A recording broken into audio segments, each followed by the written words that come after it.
Gave you X-Lax to get you going. Get me rolling. Yeah. Right. Yeah. get you on your toes. Right? Get the bubble going. Oh, all right, well, I gotta go. Gotta cut this short. A little bubble gut action. All right, guys, welcome back. This is Ron Jordan over at Stars Podcast with My man. What's up? Aaron Diaz. Aaron Diaz over here, and we are joined in studio today by a special guest. And I found this gentleman sitting in an ice bath on Instagram, and I was like, "What is this guy doing?" And I started to follow you, and you have some pretty unique workout routines that I've been watching and trying to do, and they look as simple as you.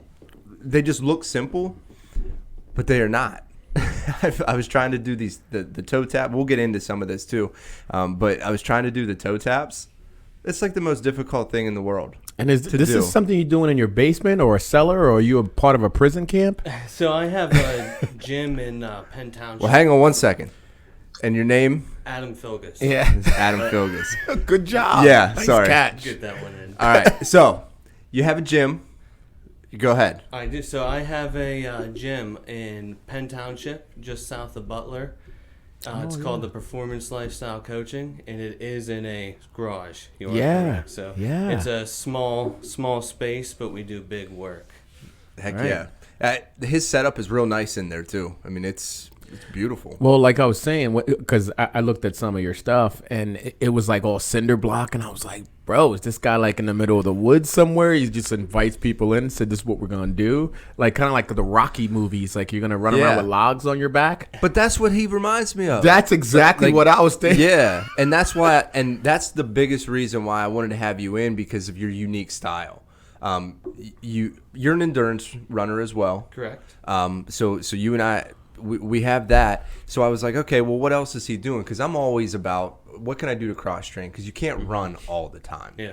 It's just, you can, I guess, but it's not the best way to go about it, I don't think.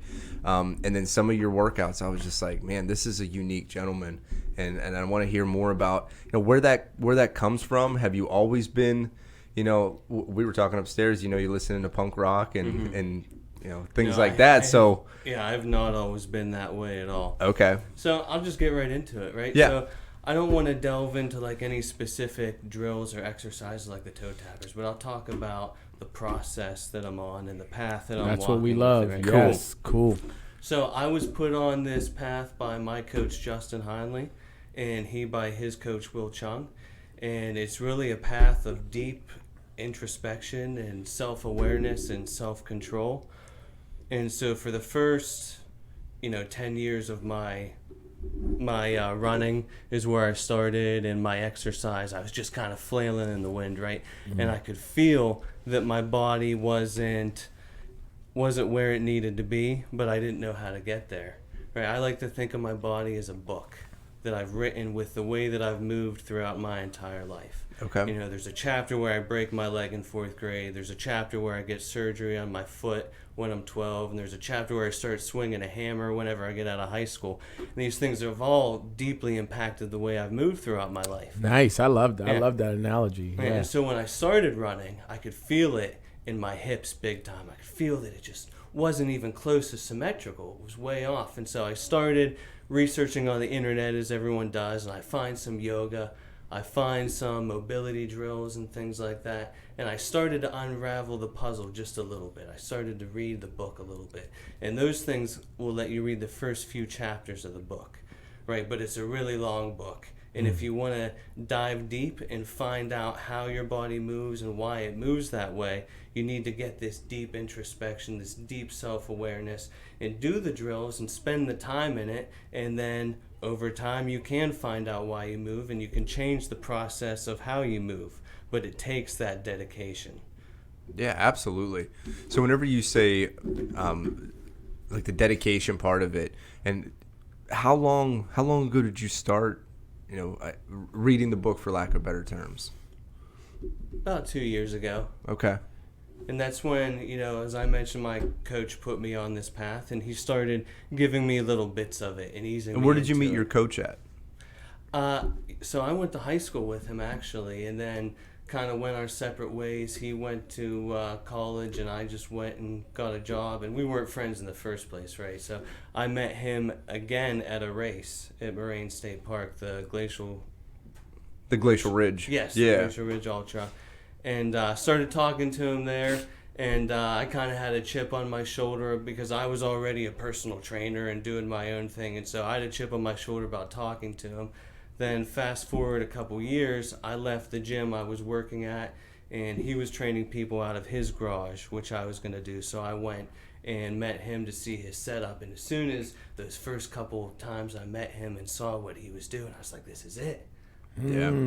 Something clicked then. Yeah, it clicked. How about big that? time. So you had a bit of an ego. Oh, I had a big ego. Big right? ego. We all So start tell me- with it. Yeah, absolutely. Well, I think that's something that we all do. You have to find some. So this is probably another chapter of your book. Hey, look, I have to look at myself, and I have to get some humility. And someone, if people think like, oh no, I got the end all be all to fitness, and I'm gonna make you that person. But sometimes you have to glean things from other people. And that's hard to do sometimes, because if you have that ego, that chip on your shoulder, like I can do it the best, then you're really doing yourself a disservice. So you started to acknowledge that, right? And I mean, we're all just building off what everyone else has done, right? Right. Yeah. You know, We're not rewriting the book. It's out there. Right. I mean, like we all know, hey, if you want to lose weight, you got to take in less calories. You got to eat better. You got to move. You got to do things. And now we're just finding different ways to do that. That's what Israel Adesanya said the other day during an interview, because he fought last night in a championship fight, and this week was huge press week. And one of the things that he said was, you got to live like you're the shit, but you got to also live like you ain't shit. I like it. Yeah, I like that. You know, so like you got to walk around confident, but you also have to be a student in most aspects of your life. So I just wanted to share that, because that was like one of those things that I was like, stopped me in my tracks a little bit. So yeah, that's exactly what you need to do. So live like you're the shit and live like you ain't shit. Yeah. I like it. Yeah. Israel Adesanya, my man. Sorry, I didn't mean to interrupt you. So you meet your coach and you go and you are at his gym. What made it click for you? Like, what was he doing that you were like, man, that's... You know, just the way that he approached movement. And, you know, I've been trying to help people for 10 years. I've been a coach, and I've been trying to coach people to better movement. I've had a lot of success, right? Helping people lose weight or do this, do that, you know, whatever your goal is. But it didn't click. You know, I wasn't changing people's lives in the way that I was claiming I wanted to. And so it just gave me this better version of how I can go about helping people change themselves. Fantastic. So it did come from a place of selflessness. Absolutely. And that inner conflict that you had inside of you that was like, I'm telling them that I can do this, but I'm just not there. Yeah. Okay. Yeah, and I mean, that relates back to the quote you just said, right? Because I had to still approach my clients like I was the shit, like I was the professional, but I had to circle it back and realize that I was still just a student. Yeah. And that's something that Chris always says, is teach from a flowing river, not a stagnant pond. Right. You know, you're continuously learning. It's all about quotes today. Look at you. Look at my recall. Man, wow. My recall is on. I'm forgetting people's names from 7 minutes ago. Yeah. And he was in his car. So that means you forgot your own name. That's crazy. Where am I going? Oh, got it. So whenever you go and you meet with your now coach, and he was obviously taught by somebody. What was his name again? Your coach and then his coach. So my coach is Justin Heinley, and his coach is Will Chung. Okay. So Will Chung, where is he from? What is his story? Do you know? Nope. Okay. I don't really know. Okay. That's no problem. No problem at all. How does he approach mobility that's so different from what you're used to? Because if you've had 10 years of experience, you know, the way that he's approaching it, is it just more like natural movements, not so much weight training?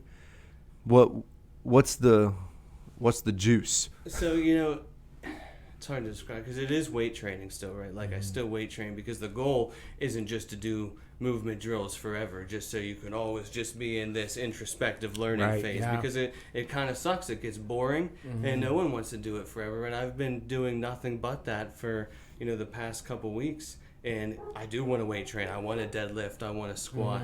But I know I still need to put the learning in. So, it's doing the drills enough to learn, right? Okay. Like the process to get to that end game. Exactly. Just like the first time maybe you started to go into this venture, like, hey, I want to be a physical trainer, right? But you probably had this much knowledge, but you had to make a perception to the person that you're trying to build a relationship with, and have enough respect and trust in you to say, okay, this guy's gonna be the one that's gonna do it. So you had to like grow with it, right? So the process had to continue to grow with you. So I'm assuming that's how that worked out. Because it's boring to do these mobility, drills, this is going to help you in the long run. And that's probably hard to tell some people, huh? Absolutely. And so, it's a big thing that I've been going through about like me putting myself doing these drills on the internet, right? Because, and you said that you've been doing them, but without a coach there to guide you in what you're exactly doing, you're just kind of flailing in the wind, right? And so you have to unravel this process to your student as they're ready to accept it, right? Because the first couple times that I met with Justin, my coach, I wasn't ready to accept it, so I got little glimpses of it, right? And then over the years, I get more and more and more is revealed. So it's hard to say like what the actual goal is that you're trying to give to people all the time, because you're really just unrevealing the process. I think that's a gift in and of itself. Right. Let me back up though. So you had what got you into fitness and what got you into wanting to be a personal trainer? Okay, here we go. So I was a fat drug addict, right? It's 2010. I'm just doing my thing and living that life. And I saw on TV, I saw the Badwater Ultra Marathon, and it started like right there.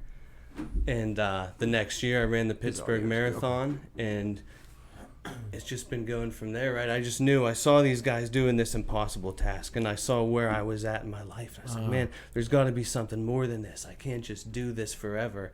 So that really started me on my journey. I ran the marathon the next year. I, went back to school online and got an associate's degree, got NASM certified, and started coaching at a gym in Butler from there. That's fantastic. Thanks. Yeah, absolutely. Well, here's the thing. You don't go from where you were at to marathon. Fill me in between. Like that first workout. So the first what did that workout was a Chuck Norris Total Gym in my basement. Yeah. And I mean, hey, for how I use it, that thing was sick, right? But that's very real for people. Yeah. That first day is the most real that it gets. Is you had an idea in your head about who you were, and you strike me as somebody that has these inner conflicts. You want to be better than what you are all the time.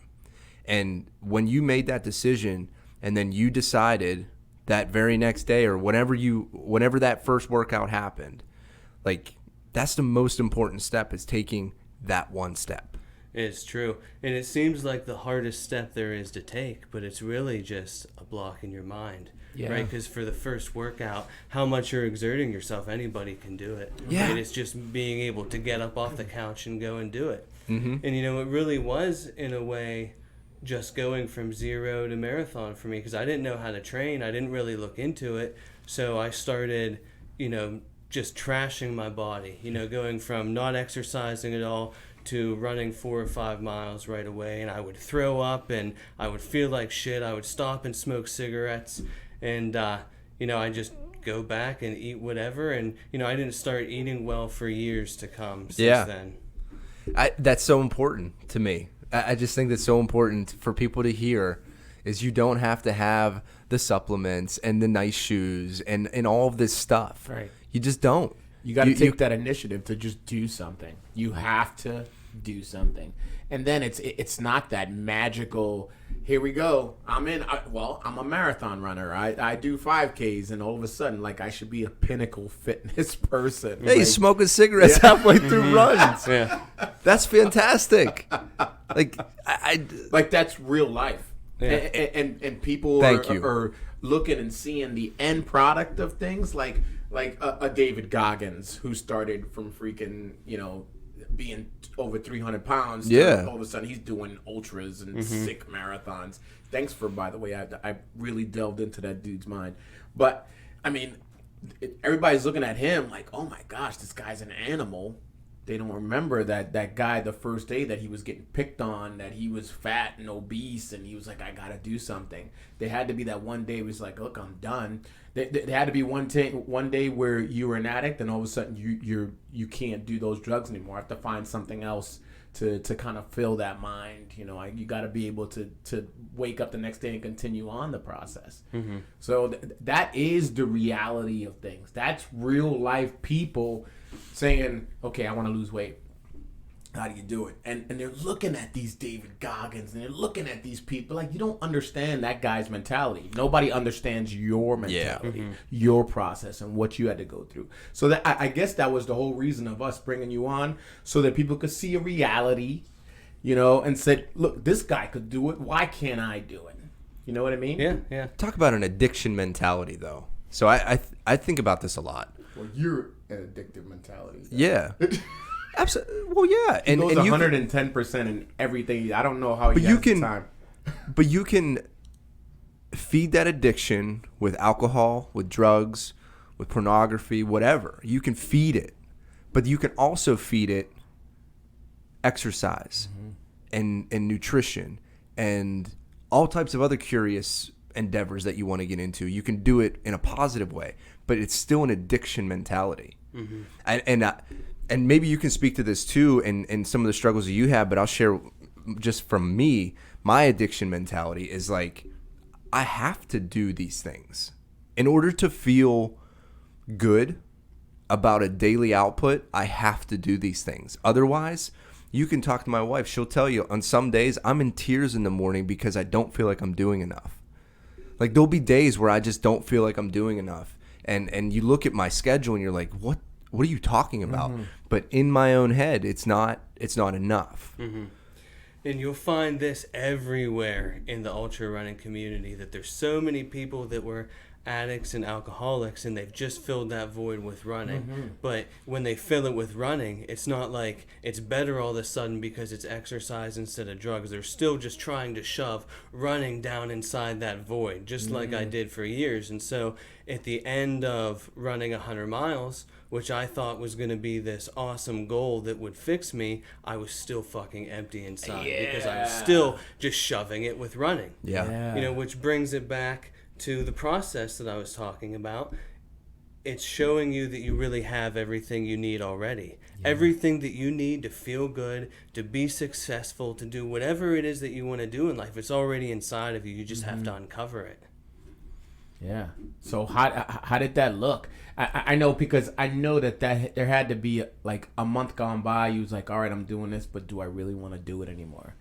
Like, how did you just say, you know what? I just got to keep freaking feeding myself. I gotta stay hungry. I mean, I wish I could tell you, but you're really looking at it right now, right? Because I'm still in the shit, just like we all are. Yeah. I'm still in there fighting the fight, trying to make myself better, and I don't have any kind of magic answer that I can give you about how I did it, right? People think that there is. They do. People think like, oh, now this guy's going to be on the internet. He's going to sell you programs. Mm-hmm. People think that there is a magic pill out there. There isn't. You see it every day. Professional athletes see it every day. They get so far up in a pinnacle, then the next day after they win a gold medal, then what? Because it wasn't about the medal. No. And that's hard for people to understand. This is not about that championship game. Mm-hmm. It's not about the medals. It's not about the notoriety. Like, so for you, it doesn't. I bet that's not yours. Like, what's your thing?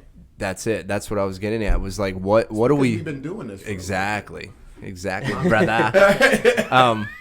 Yeah. So what makes you feel satiated? Like, what puts the smile on your face or in your head? when I'm trying to help somebody, when someone comes to me and wants me to coach them, and I'm trying to take them through this process that I'm learning myself, and I see something click, and I just see it in their eyes, that's what gets me going. Yes. Yeah.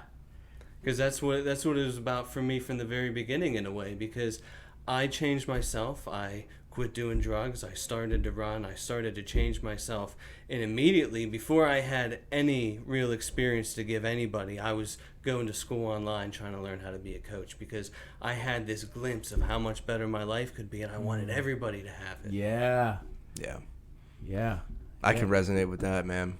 Amen. Oh, big time. I mean, big time. that's the thing that gets us, So revs my engine for on sure. that same exact note, I open up my phone this morning, right? And I don't want to rain it, but the content is there. I open up my phone, and one of my students, my self-defense, my Krav Maga students, posts something that says, "Hey, be aware out there, ladies. They went out to a local bar to see a local band. There was 2 guys that were following them. Like, they were just being upfront about following them. She put a note in there to me. Thank you for teaching me about situational awareness." This girl could punch you in the face, knock you out. That's not what she said. She didn't say, "Thank you for teaching me how to fight." No, she said to me, "Thank you for teaching me how to look around, that situational awareness and knowing what to do with it." So it was to a point where she was so uncomfortable, she called her husband to come get her. She asked the bouncers to go and walk them to their car. That filled me with more than anything, man. It wasn't about, hey, look, I got another student and 4 more students because they read that message. No, that wasn't it. It was what I felt when she said, "Thank you for teaching me situational awareness enough where I know what to do." I said, you could have cowered in a corner or be idiotic enough to say, "No, these guys are really nice guys," but that's not where she was. She saw it. She said, "Okay, that's a threat. How can I get around it?"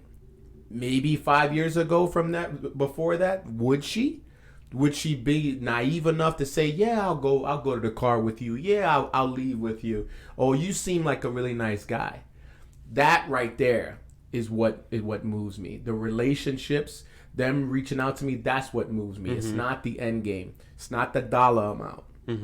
You know? Yeah, I mean, that's exactly relatable, because it's not about teaching someone how to lose 100 pounds or teaching someone how to lift a heavy barbell. It's about seeing that look in their eyes where they know they've had it all along. Yeah. They know that they just needed to love themselves enough to open up and let it out. Yeah.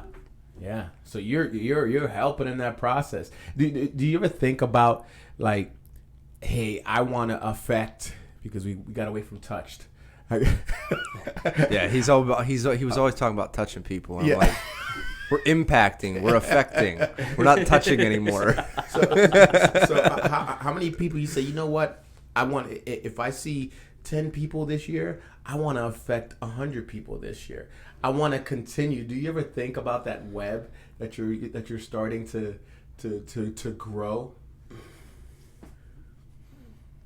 I mean, yeah, I'm just trying to affect as many. I almost said touch. I'm just trying to affect as many people as I possibly can, right? Yeah. And at this point in life, I'm still a carpenter, so I'm still doing that 3 days a week, and I'm taking steps towards being a full-time coach, and I'm going to get there. Yeah. But it's just getting as many people under your wing as you can, right? Yeah, yeah. And then you learn so much from each person that you build that relationship with. You learn so much. Absolutely. It might not help that person, or it might help somebody 3-4 years from now. Say, "Oh man, this worked for her, or this worked for him."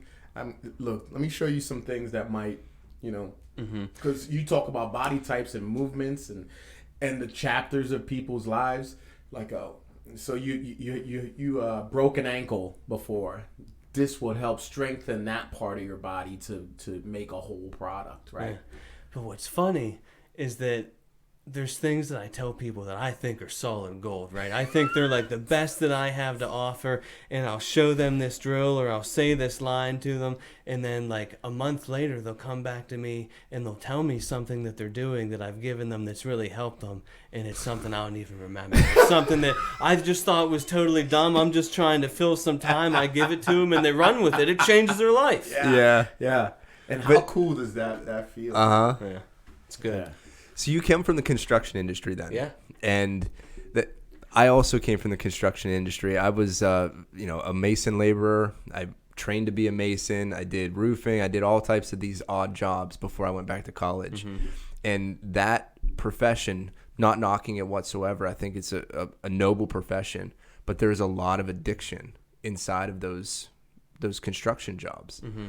And I sometimes find myself curious as to why that is, because a lot of it, you're creating, and I'm going to go down a rabbit hole here, but you're creating art, mm-hmm. right? So there's this mindset of people who are more artistic, more apt to creating, and there's an inner struggle sometimes with that creation.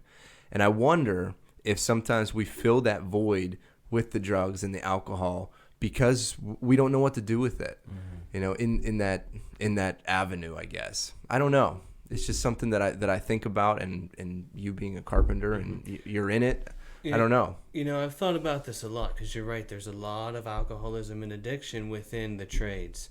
And while I was in it, I thought about that a lot. But now that I'm seeing a lot more people from other areas, I realize that addiction is everywhere. Yes. Right? It's everywhere. And I believe it's because we're taught as a society to chase things that don't make us happy. Ooh. So everybody's running around searching for something that they don't have access to, but it's in here. It's inside them the whole time. And that's what the process is as a coach, is showing them that happiness is inside them. There's really no void to fill. It's already there. It just feels empty. Yeah. So with you trying to find people's process, like what's your, okay, let's talk about day one. Okay. You got a guy coming in or a girl coming in, like how do you try to delve into their heart that you feel is empty? It's actually cool because I have a day one today. Ooh. So I've been thinking about it. Day one, I don't really try and delve that much into their empty heart, right? Because I'm talking like this is such a deep process that I go through with everybody. But on day one, it's just going to look like some strength training. It's just going to look like, hey, let's have some conversations. Let's do these exercises, see where your body's at, and we'll just go from there. And then we develop the relationship. Building the relationship. Yeah, and as the relationship develops, you can just leave these little Easter eggs all the time. These little comments that provoke thought in them and make them think about their lives, and it just gets deeper and deeper from there. It's staying that consistent piece in their lives, and being that positive reinforcement and challenging them. That's an interesting approach for sure. But creating the relationship, that's the basis for it all. Mm-hmm. Yeah. Let me ask you this: since you've become a coach and you started this journey of reading the book, as you say, 2 years ago, what have you noticed in other avenues of your life that it's affected? Like other relationships between kids, between your wife, between friends, has it helped? It's affected everything. Right? Yeah. Everything, because it allows me to have the same introspective attitude that I'm having about my body, and it takes it everywhere throughout my life. So it's taken, it's affected my marriage, my being a father, my friendships. It's affected everything because it's allowed me to step back and look at my part in everything, right? Mm-hmm. Not look at, oh, my wife said this and that pisses me off. What's going on? It's, why did she say that? Mm-hmm. What did I do to cause that? Why is it coming back to me? Because I'm putting that energy out, and then that energy is just coming right back to me. Right. So if you don't put out positive energy, you ain't getting any. This is true. I work in the Department of Corrections, and I try to tell my offenders the same thing. I said, I want you to try, because they'll get on the phone and talk with their family. They're trying to continue relationships. And I was like, instead of wondering what she's doing or how things are going, smile on the other end of that line. And I said, I bet you it would be so hard for you to be angry. So that's the initiation of that positivity. It is so like, I hate your guts. You know, if you're trying to do that smiling and talk angrily, oh, it doesn't work. It's Feel like an idiot. You do. Yeah. You're just like, oh, why am I even saying that? I mean, I love this person. I love my kids. Love my wife. Love my mother, my father, my sister, my brother, any one of them. And if I continue to have that smile, you're going to initiate that positivity. And people tend to forget that. People tend to forget that. Like, I do the same thing with my wife. Like, okay, why did she feel that way? Why did she think she had to initiate that conversation? I did something to kind of produce that. Some inkling in her mind. Maybe I looked at that person wrong, or maybe I said something that I thought was minute, and she caught that. Like, okay, so what did I do? And that's your introspect, yeah. So I can see how that process to kind of co-sign your opinion. I could see that process affecting the rest of your world. It does for me. So I could totally. It's very relatable to me. So I get what you're saying, and it just continue on with that. I think that's pretty cool. But Yeah, sorry, I just kind of thinking there. Being introspective is it's a hard task. It's you're constantly thinking, and that's exhausting. So when you're trying to have others realize that to be introspective, how long it takes years and years and years to develop something like that. If I feel like it does. I mean, it's going to be different for everybody, right? And it depends on the methods that you use for how long it's going to take, right? Like I spent, years and years sitting on a meditation cushion trying to find the answers there, and I didn't learn shit, right? But then I started getting in an ice bath or just standing still for a really long amount of time, and you really learn how to deal with the stress from there and be introspective from there. Right, because getting on a cushion and relaxing teaches you how to relax. But causing yourself this acute, sharp stress and finding your breath in that moment will teach you how to deal with the stress. That is interesting. I never thought about that. Yeah. So you and actually, so I can't remember his name. The gentleman who did the trek across Antarctica unassisted. Colin O'Brady. O'Brady. That's something that he talked about in his coaching. Was his coach came to him at 2 a.m. with, it wasn't the trek across Antarctica. It was the next one that he did where he was rowing. Yeah, the impossible row. Yeah, the impossible row. His coach came and got him at 2 a.m. and made him row at 2 a.m, throwing ice water on him and all of this stuff. And it was that simulation training, right? It was being able to deal with that stress in the moment. Another thing he did is his coach soaked his hands in ice water and then put his feet in ice water and then made him put Legos together. Yeah. Because I read about that. Yeah, because he goes, your hands are going to be frozen. You're going to have to tie down your tent. You need to figure out how to do that. So putting your body under that stress and then, being able to deal with that stress. Yeah. So you're now the second person that has said that exact same method. Yeah, and I mean that bleeds into all your relationships as well. Learning how to deal with that stress, right? Because whenever it's late at night and I'm trying to get my kids to sleep and they want to jump around and jump all over me, it's easy to get pretty pissed off and get in your fucking bed and go to sleep right now, right? Right. But being in that ice water or learning how to stand still, it gives you that focus. So when that stress is coming on you really hard, you know how to find your breath and deal with it in the moment. Yeah. Yeah, absolutely. It's funny you mentioned the kids because I shared with you that my goddaughter was over a couple weekends ago and they were having the hardest time getting her to eat. She didn't want to do mealtime. So I just sat there with her for an hour, screaming in my face, just going crazy. I just sat there. It's like you said, I can deal with stress now. For the most part, I can deal with a lot of stress. And that kid screaming in my face was a lot of stress. Yeah. And to not lose your cool in that moment is the hardest task at hand. But whenever you can sit there and be in the moment and focus, catch your breath, and know that you can calm yourself down when your heart gets up like that in any situation, like you said, it impacts and like you said, Aaron, it spider webs into so many different avenues that it impacting that child's life and impacting your child's life, and then they're impacting their friends. It's a powerful movement you have going on. It really is, and it's important. And it's just made me think, we were talking about the energy you put out in the world coming back to you, right? If you want a clear example of that, yell at a kid that's screaming at you, because it will just get 1,000 times worse right off the bat. If you want to de-escalate a situation, you have to meet that with love and meet that with calmness and stillness. Yeah, right. Exactly. Yep. Be like, yeah, you know what? I see that you're upset. Everybody's upset. Yeah. I can understand how you can be upset.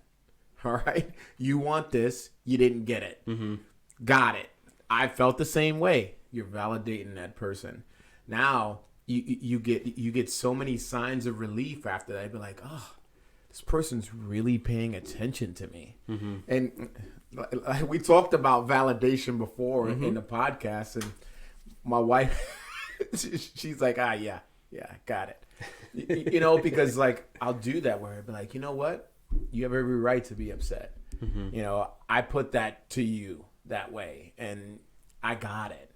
Now, how are we going to circumvent that? How are we going to get better with that?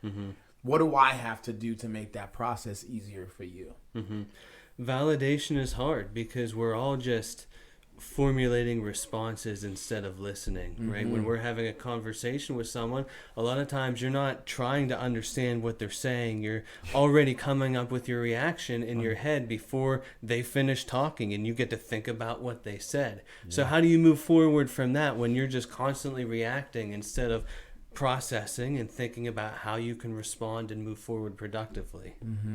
So with you going through these simulated stressors, and like we use it for Krav. We put you in a sanitized environment, we call it, and we put you through stressors.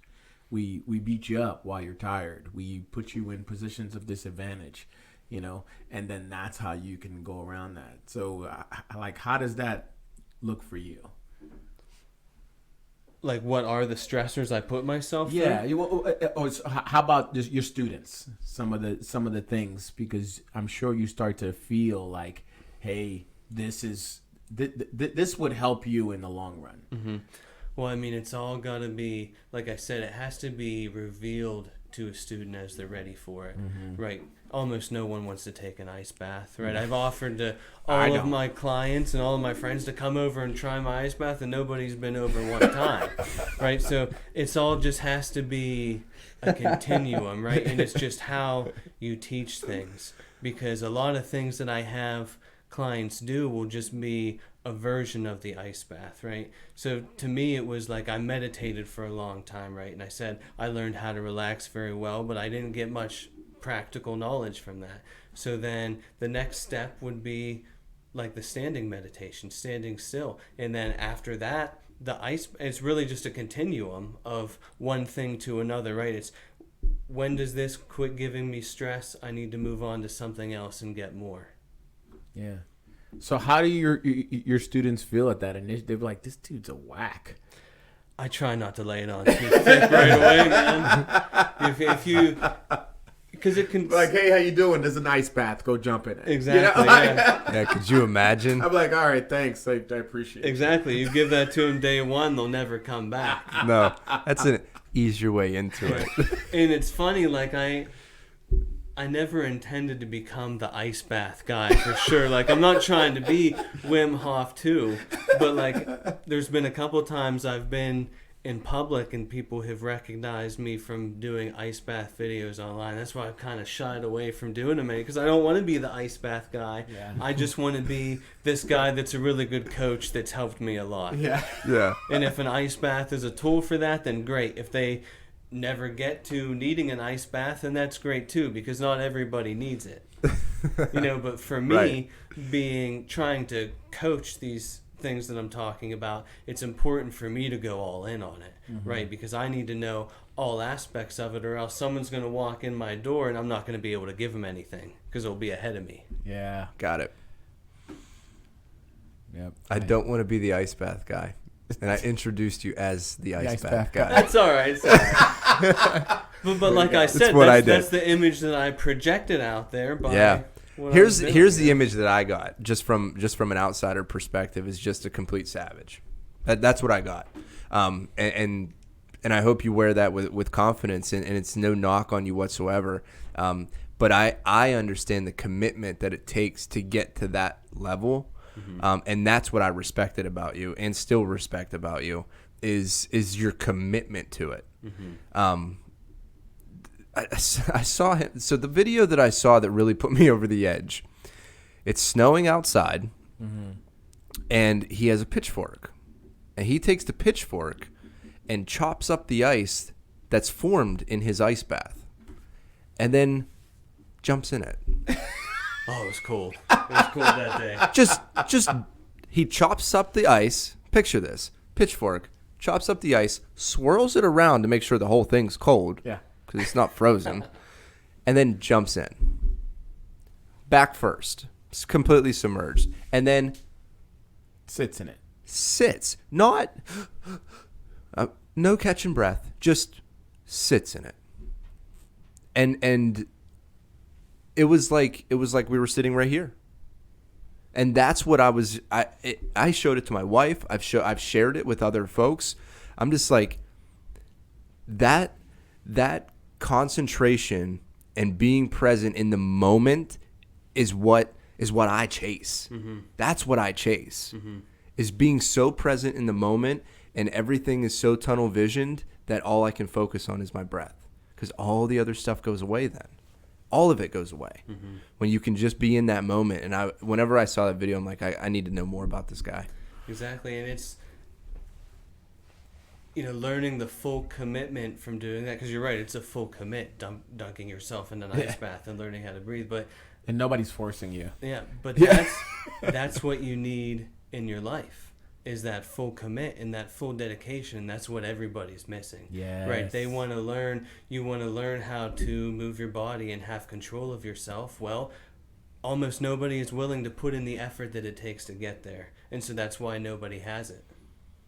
That's why a lot of people don't want to do the kind of training I'm talking about, because it seems like it's kind of boring. And it can be kind of boring. But guess what? If you full commit into that process, it's fucking exciting. Yeah. It's beautiful. You're doing, whatever it is, whether you're standing or doing a drill, you feel new feelings. You really learn new things about your body. It's not like you're just stretching to feel better for the moment, and then guess what? You're still tight because you didn't learn how to move your body in a different way. You just learned how to relieve it a little bit. And that's the same way as meditating to learn how to relax. Guess what? You didn't learn how to deal with stress. You learned how to make it go away for a couple minutes so that you could relax. You didn't learn how to live in it at all. That's. I love the way that you talk about meditation, because I feel the exact same way. Yeah. I don't get anything from it. I'm sure that a lot of people feel that way, right? I think so. But you know what? People tell us all over the internet and all over the world that that's what you should be doing to be present and to control your breath and all of these things. And yes, it has taught me how to control breathing somewhat, but I didn't get what I was chasing. Like what I thought I was going to get out of it, I didn't. And yeah, I just love the way that you talk about it. Now, I'm also not trying to I'm not trying to shit on it and saying that learning how to meditate has absolutely no value, because it does, and it fits somewhere along that continuum of being a drug addict and doing ice baths in your yard to simulate stress, right? I had to go through that and experience what meditating would give me in order to move on and find something else. Yeah, it's part of that journey. Yeah. And it could be different for other people too. Absolutely. Everybody's got their differences. Jiu-jitsu versus taekwondo versus, everybody has their kind of like hey, this works for me. I like this. And you got to respect that. And just say, hey. And as a coach, for sure. Yeah. And say, hey, when you're ready, I'm going to help you delve even further. I'm going to help you delve even further. Yeah. So that's the ticket. Again, knowing that relationship, knowing that person's book. Yeah, but like I said, some people may never need that, right? Some people may never need to go in an ice bath to learn what they're trying to accomplish in life, and that's fine too. If you don't need it, I'm not going to try and shove it down your throat. That's why I don't like being the ice bath guy, because then people think, oh, I go to this guy to coach me, he's going to make me get in an ice bath. Yeah. And it's really not what I do. And that's a niche market, too. It is. You trying to walk away from doing construction, that would be closed-minded of you to do that. Like, honestly, even from a business perspective, right? Honestly, I couldn't do the meditation thing because I actually like my mind scattered.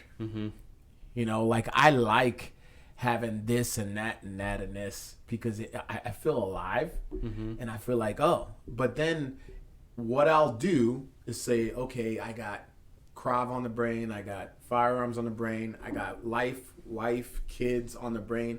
When I'm ready for each one of those chapters, I'll pull that book down. It says, okay, I want to get in my firearms bag right now. I want to let's go. Let's get it. And I don't know. And maybe meditation would be good for me, but I'm scared of it. I was like, I don't really want to shut my mind down. Is that crazy? Is that you sort of do it. You sort of do it where you get laser focused on something. That's how I feel about that has done for me. Is it allows, I don't know, not so much the meditation, but just doing other things, because my brain is always scattered.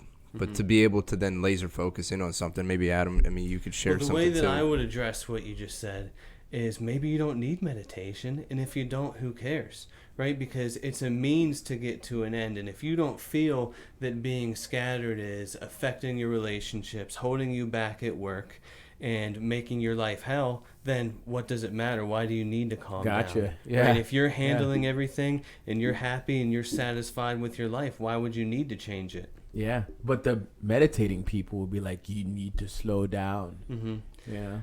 Well, not everybody needs or wants to attain enlightenment in life. Yeah. That would be boring if we were just all enlightened, right? See, that's a coach versus just another dude talking to you about that. I mean, that's the different mentality, to be able to say something like that. Because that was interesting because I didn't know how to respond to that, and you nailed it. Nice. Yeah. He's like, yeah, I did something. I affected Ron. Forget about it. But I love the whole ice bath thing. So when we first started talking, I was like, there's no way. But when you put it in that, like, see, now I'm ready for that process. Yeah. Like, I was like, okay, I can see that because we do it already, and that's probably something that you can have your students do too. Like, you already do this. I'm just gonna make it more concrete for you on why you do it or how you do it, and maybe make you even better at doing it. So another example, I like to use examples. My son last weekend, he gets croup real bad and his windpipe closes. It's a scary thing. Oh yeah. My wife is a nurse. She's a registered nurse. She loses her mind. I get up, dead asleep, in my boxers. That's it, right? I remember 2 years ago, the doctor was like, hey, when that happens, take him outside. Half asleep, get up, grab him, take him outside. In my boxers, that's it. And I was like, I don't care. I'm going to freeze with my son so he's able to breathe. But my wife, she's just like, she's looking for the nebulizers. She's starting to get her clothes on because they're going to the ER. And I was like, well, hey, you do that, I'm going outside. So it was back into that, all right, I get up, my mind starts working. What do? I got something to recollect it to, grab it, go outside, go through the pain. I'm in. I'm relaxed. I'm good. And I'm just talking to him like, hey, it's going to be good. It's going to be okay. And she's just spinning like you wouldn't believe. Yeah. Because- so maybe she could meditate, but it doesn't seem like you Right. need it very much, right? But man, something happening to your kids like that emergency with your kids is the scariest thing Yeah. ever. And man, that's like the ultimate stress to calm yourself for. Yeah, yeah, and like I said, that was my ice bath. Mm-hmm. I was like, all right, let's go. And my mindset, because of what I teach and what I try to portray to other people, my mindset's totally different. Mm-hmm. It's like, yeah, give me the stress. Mm-hmm. I'm ready for that. I don't know how ready I really am, but I'm going to give it a good college try. I'll tell you that. Mm-hmm. You better pack a lunch because you don't know what's going to happen in this situation. My Rolodex of violence is crazy. If it starts to flip and I get caught on something, I'm sorry. My man, you picked this one. You picked this card because I'm going to give it to you. Mm-hmm. And that's just me going through my stressor and being able to deal with it. Mm-hmm. I want to lose 20 pounds. That could be that, all right, I remember what he said. Let's go ahead and do this. Let me call him up, say, hey, this is what I'm trying to do. I'm ready for that process now. So that's cool, man. You got some really, really good stuff. A lot of your mindset. And it's kind of, I didn't know where we're going to go with this because you're a fitness guy. Mm-hmm. But it's more. It's bigger than that. It's way bigger, yeah. You're not the ice bath guy. You have a total mindset process already for that day one person. And that is so much more educational than you telling them how to lift weights. And that's where you're going to do well. Yeah. That's when it's going to be good for you. But it's hard. I feel like I'm boxing myself somewhere else now because, like, I do teach people how to lift weights, right? Yeah. I love strength Yeah. training. I love it as something that I do. It's just the way you And do it. That's cool. Yeah. I think throughout the whole thing, I don't think you're boxing yourself in whatsoever. Yeah. No. And even from a business perspective, just, putting yourself, you're teaching people what is their ice bath. You're also strength and condition. Everybody's going to have a different thing that you're going to give them. Some people, it's going to be an ice bath. Other people, it's going to be strength and conditioning. Mm-hmm. You don't have to pigeonhole because you can be all of it. Yes. But you can also be one of it to one customer or one client and another thing to another one. And that's what you're doing. Different hats. Yeah. Because you're giving yourself a ton of tools in your toolbox. You're not just a hammer or a screwdriver or a wrench. You're all of those things. Yeah. And going through that process and collecting all of those tools, like doing the meditation, doing the ice bath, doing the endurance running, having the addiction that you had before, having a family, all of those are tools in your toolbox to help you connect to those clients. And you'll never pigeonhole yourself because you're constantly collecting those tools because you're so introspective that you'll never pigeonhole yourself ever. I try not to. Yeah. Yeah, I don't think that I would be scared of that whatsoever just by talking to you and hearing the way that you talk to me and talk to Aaron. Yeah. Nah, I wouldn't even be worried about it whatsoever. That's my opinion. Yeah. So one thing I wanted to touch on while you were talking, it made me think, is talking about feeling like you're ready for something. And man, no one ever feels like they're ready for anything. Yeah. Right? And that's something that I've learned from every single person that I've ever talked to, is nobody feels like they're ready to do anything. I don't feel like I'm ready to sit here and talk to you guys today, right? But I jumped in and I'm doing it. And you just have to take that first step. Whatever it is, you just have to know that you can do it. Everything that you need is already inside of you, and you just jump in and go for it. And that's your mission statement. That's your plan. Look, I'm just gonna help you be a better you and find things about you. And there is not very many people that have that same mentality. You're gonna have a personal trainer that doesn't know shit. Yeah, I can tell you how to get you bigger biceps or bigger triceps, but you're going to quit after a month. You're so much more introspective. I was that trainer for a really long time. Really? Yeah. And so that's why, like, it's glaring to me how different it is and how much more I can help people at this point with these things that I've learned. Right? Do you think too that just growing up sometimes and having more life experience teaches you that it's more than the money, it's more than the biceps, it's more than the big muscles. Like as you get older and you continue down this road, it almost feels like just in the journey of, I don't know if it's just being a person, being a man, what it is, but it seems like at some point, most of us realize that it's not about those things. It's more about what you're talking about. It's about the mentality. It's about finding that happiness that's inside of you and being able to uncover it. Yeah. Is it just about getting older? Is it going down these chapters in your book? What? I would say no. I would say maybe it seems that way to you because you surround yourself with those type of people. But if you look at the world as a whole and everybody hates themselves, I'd say no, it's not about growing up, because there's people that are 70 years old and they're still just chasing money and fancy cars because they think it's going to make them happy. Thank you. Good call. So I think that almost nobody gets what they're looking for just by getting older. Not to say that there's no, wisdom that you gain from your age, because that is a thing, right? But I don't think if you're not exposed to a path that's going to teach you happiness, I don't think you're going to get it just by growing up. Yeah. And we talked about That's this. interesting. I thank you. We talked about this. Like, do you think that we're doing better because the people around us are doing better? The violence part. Yes. Remember we talked about that? Yeah. And it's like everything. It's back. I brought this up before too. When I was in Seattle, and this is gonna sound, now think of the whole contextual before people start turning off and unsubscribing. I was the fat girl with a whole bunch of tens when I was younger. And I didn't want to be that person anymore. I wanted to be the tens. I wanted to live up. Like, I was bringing down the group I was with. I was bringing down their average. Like, I was. Like, that's horrible. Like, I was that guy. Like, they were like, you're always slumping. Like, they had money, I didn't. They had nice cars, I didn't. And I was just like, gosh. Like, I was the pimple on their face. Like, it was horrible.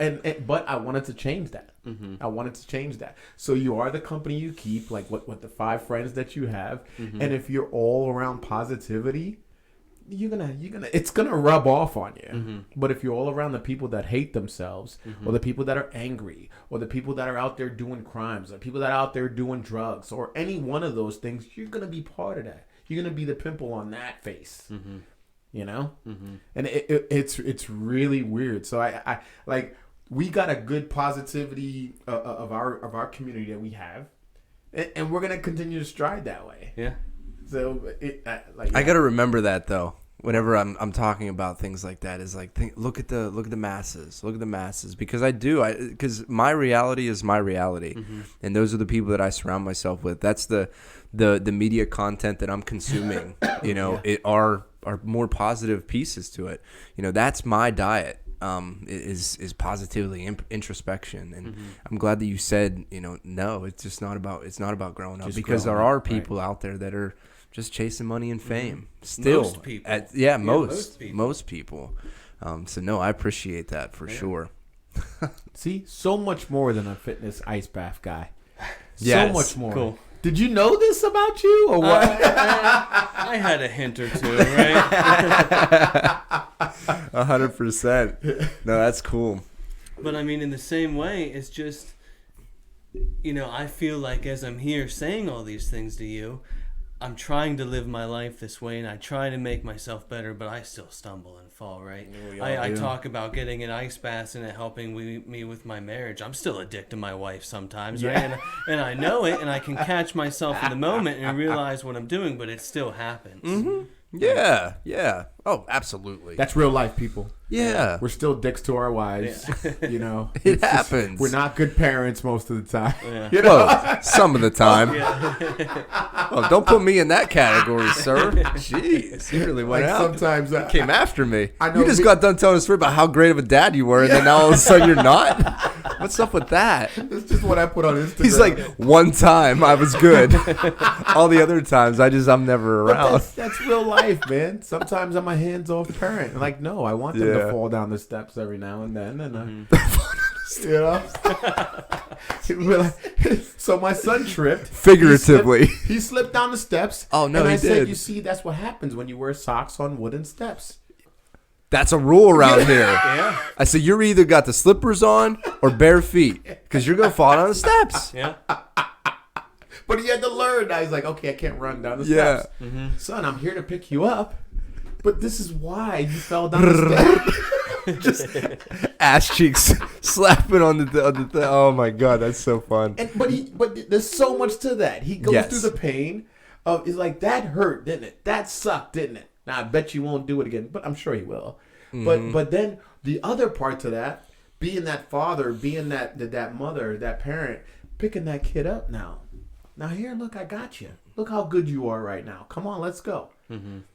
Oh gosh, now we're getting into the whole parenting thing. But it's like, We're all dads. if the dad wasn't there and the kid has to get up, it's going to take longer for that kid to realize what just happened or to have the trust to allow somebody else to help them out. Yeah. See that? We took slipping down the steps to parenting. Yeah. Parenting is tough, man. Yeah, you want to talk about stress yourself out. That's an ice bath for people. Yeah. I mean, good Lord. Yeah. Yep. But how rewarding at the same time. Just like being a coach. I mean, you're being a coach to your child all the absolutely, time. Absolutely. And just attacking it with that type of mentality. Back to that click moment that you see. You know? Seeing it click for your kids. Oh, it's beautiful. Yeah. And that's interesting what you said about being a coach to your kids.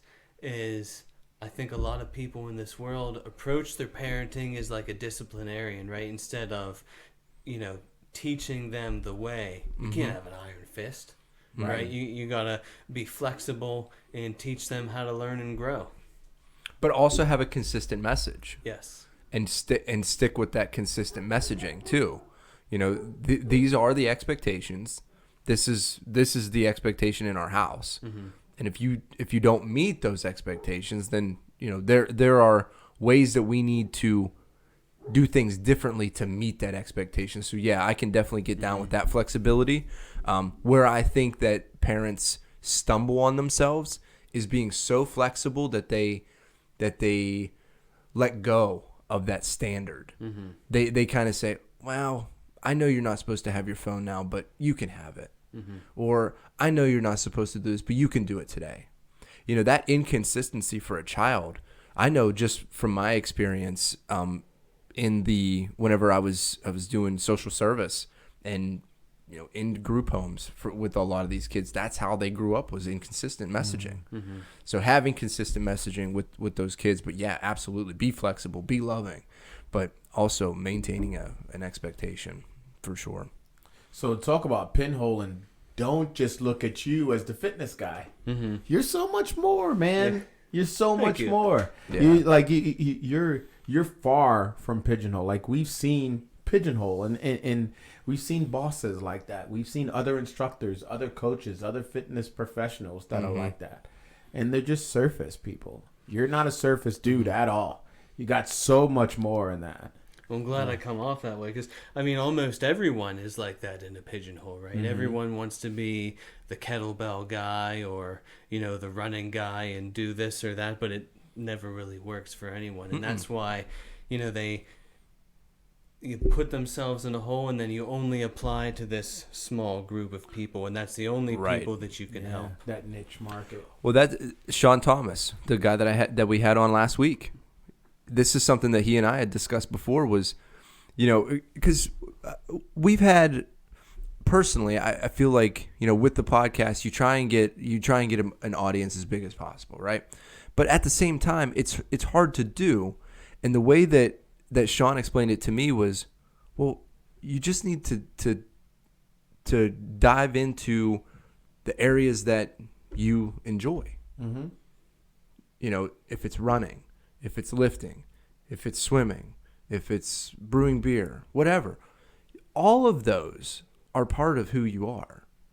So all of what you have going on, all of those different avenues, that's who you are. And people will connect with who you are more than who you want to be. If you portray yourself. Who you portray. Right. People connect with genuine people. You know, just like his brand is, authenticity is magnetic. You know, that is true, because if you're not authentic, people smell that a mile away.